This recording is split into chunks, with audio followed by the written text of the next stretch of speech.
Eh oui, Younes Belhanda avec Lucien Favre, avec Mario Balotelli, c'était une saison magnifique. Alors je tiens à dire que d'abord cette rubrique est sponsorisée par le mug Gym Tonic. Voilà. Le mug offert par Mika. Hein. Oui, c'est vrai, joli cadeau de Noël. Voilà, aujourd'hui, un beau cadeau de Noël de notre présentateur préféré. Allez, on a tellement de budget que c'est même l'animateur qui fait les goodies. La semelle en passant. Donc notre Younes, évidemment, on l'a choisi parce qu'il a été formé à Montpellier et champion de France en 2012 avec son club formateur. Là, on le voit donc arriver. Il a été présenté. Il est arrivé en fin de mercato en août 2016. Elle claque cette photo. Ah ouais, avec Mario Balotelli et Jean-Pierre River et donc Younes Belhanda. Donc je ne sais pas qui est le plus beau des trois là. Mon cœur balance. Donc il est au max là, à mon avis.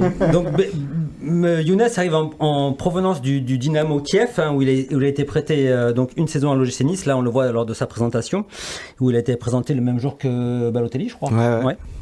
Et donc là, franchement, superbe inspiration des dirigeants niçois en cette fin de mercato 2016-2017, puisqu'il y a Dante qui est arrivé, Balotelli et Belhanda, un an chaque ligne. Et ce qui a permis, on va dire, au gym de faire sa meilleure saison depuis 40 ans, puisque Nice, on s'en rappelle tous, avait fini 3e de Ligue 1 en titillant jusqu'au bout au Monaco et le PSG. Champion d'automne à l'époque. Champion d'automne. Je me rappelle, on avait titré Légende d'automne à l'époque. Beau, ça devait être du Philippe comme ça, non? Non, c'était moi. Merci pour une fois, mais inspiré évidemment depuis tant d'années par la Lianda. On l'embrasse. Et voilà. on reverra, ne vous inquiétez pas, on reverra Philippe on espère, en janvier 2025. Ouais, il a annoncé son retour pour janvier pour l'instant. Il se repose un peu, c'est normal à son âge. Et on a joué des matchs à lui aussi. Et donc arrivée de Younes, donc pour un prêt d'une saison. Son premier match, il rentrera en jeu contre l'OM et il jouera 15 minutes et il fera une superbe passe décisive, une talonnade pour Cyprien qui marquera le but de la victoire à la 88e minute de jeu. Victoire 3-2 de l'OGC Nice avec les 2 premiers buts de Mario Balotelli, un match dont on se souvient, j'imagine, ouais. Voilà, une très belle... comme ça, le premier match sur le but sur le penalty de Mario. Et donc Younes fait son premier match, première passe décisive d'une talonnade superbe pour Cyprien qui m'a donné la victoire au gym. Ensuite, son deuxième match, son premier match en tant que titulaire, il le jouera à Montpellier. Voilà, pour un match nul arraché en fin de match, un but partout, alors que le gym avait été très dominateur. Et c'est un match où justement donc Belhanda marque son premier but avec le gym, et c'est un match, un but qu'il ne fêtera pas, évidemment. Donc on verra, il s'excuse, là on le voit, il s'excuse auprès du public montpelliérain, mais évidemment, qui sont club quand même de cœur et de formation. Donc voilà, c'est une image sympa, et on avait mis dans Nice Matin, c'est Vincent qui avait fait le papier, Vincent Menichini, je n'allais pas faire un salto. Oui.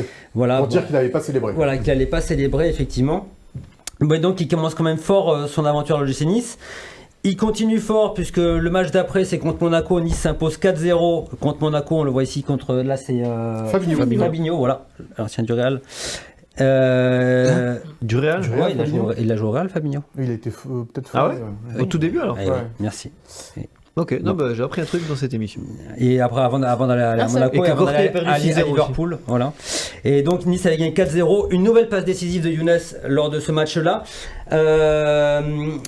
Et sur sa saison, en fait, il a joué quasiment tous les matchs quasiment en intégralité. En tout, il a fait 31 matchs de Ligue 1, sauf ceux qu'il avait ratés au mois d'août, puisqu'il n'est arrivé qu'à la fin août. 2012-2013, Fabinho au Real. Voilà, bravo. Oh. Et donc, magie efficace. Donc il marque 3 buts. Il marque 3 buts cette saison-là, 7 passes décisives. Donc là, on voit un de ses buts. Et on voit effectivement. C'est pas énorme au niveau stat, hein? Non, si, 7 passes D. 7 passes D, c'est pas mal. 3 buts. Et notamment, là, c'était pas contre Montpellier. Donc, comme c'est pas contre Montpellier. Il célèbre avec un salto. Ouais. Voilà. Donc. Younes, il faut rajouter quand même qu'il a fini les 3 derniers mois, même 4. Blessé. Avec des infiltrations toutes les semaines au dos. Voilà. Alors, continue. Et c'était donc. Ça, c'est un autre joueur quand même. Ouais. Et bon, oui, effectivement, il avait serré les dents. Et c'était un élément essentiel vraiment du milieu de terrain parce que il avait notamment, il pouvait jouer milieu offensif, il pouvait jouer côté gauche devant, il pouvait jouer même milieu défensif et il pouvait jouer deuxième attaquant. 9,5. Ouais, 9,5. Donc, et ça a été vraiment un joueur très complémentaire au milieu avec Seri, avec Cosiello. Sur les côtés, il y avait Dalbert et Ricardo Pereira. Vraiment, il s'est très très bien entendu avec ces gens-là. Il était très très content de venir à Nice parce qu'au début, il avait dit qu'il venait à Nice parce qu'il voulait une équipe qui joue au ballon. Il les avait vu jouer l'année dernière avec Ben Arfa, la saison d'avant avec Ben Arfa. Il s'était régalé, donc c'est pour ça aussi qu'il était venu à Nice. Malheureusement, donc il s'est éclaté cette année-là, mais il était en prêt.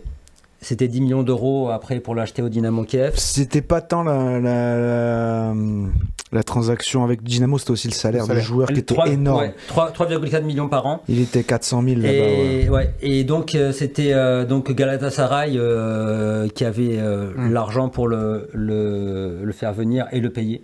Il n'a pas fait long feu non plus là-bas. Hein. Si, il a joué. Il est resté 4 ans à Galatasaray. Il s'est retrouvé à Bachikshir avec Mario. Et après, il s'est retrouvé à l'Adana Demirspor avec Balotelli en 2021. Il avait failli revenir à Montpellier cette année-là, mais finalement, il a cédé aux sirènes du club turc qui était à l'époque qui était en train de monter un gros projet. Oui, avec Balotelli. Il y avait même Stambouli, je crois. Stambouli qui était là-bas, qui avait bien connu à Montpellier à l'époque. Il est parti donc de Demirspor en janvier 2024 et maintenant il finit sa carrière à Al-Shamal au Qatar. Ça fait un an qu'il est là-bas. Quel âge il a maintenant 34. Belanda. Bon, il ferait pas tâche. Hein. Pas du tout. Alors, parce que au-delà, lui, à l'issue du prêt, il rêvait de rester. Il voulait vraiment rester. Il avait vraiment envie. Et au-delà du super joueur, mais vraiment un super joueur, c'est l'homme. Oui, d'une gentillesse incroyable. Une gentillesse et d'une grande classe. Ce qu'il fait contre Montpellier, c'était vraiment symptomatique de l'homme qu'il est. Je me souviens juste l'anecdote, c'est quand Dante est venu, qu'on a fait son anniversaire. Un petit message à Younes pour le solliciter pour la vidéo avec Mario. Réponse dans l'heure. Les vidéos, il s'est occupé de tout. Franchement, Younes, c'est la grande classe. Bon, écoute, bravo pour ce Souviens-toi, Younes Belhanda, effectivement, qui a marqué, malgré son court passage à l'OGC Nice, c'est bien l'histoire du club.